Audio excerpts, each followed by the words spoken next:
ব্রহ্মচর্য। ব্রহ্মচর্যের প্রতিষ্ঠা ব্যতীত দেশের দুর্দশা মোচন অসম্ভব।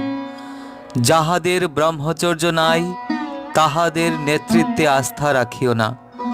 প্রকৃতই যদি স্বদেশ ও স্বজাতির কল্যাণকামী হও, নিজ নিজ জীবনে সংযম ও ব্রহ্মচর্য অভ্যাস করো এবং সেই নিয়মনিষ্ঠার ভাব সর্বত্র সংক্রামিত করিয়া দাও। জীবন যাহার ব্রহ্মচর্য পুষ্ট, তাহার ইচ্ছা শক্তির প্রচণ্ড প্রভাবে প্রাণে প্রাণে কর্মানুরাগের বজ্রবিদ্যুৎ খেলিতে থাকে। অখণ্ডমণ্ডলেশ্বর শ্রী শ্রী স্বামী স্বরূপানন্দ পরমহংসদেব কর্মের পথে।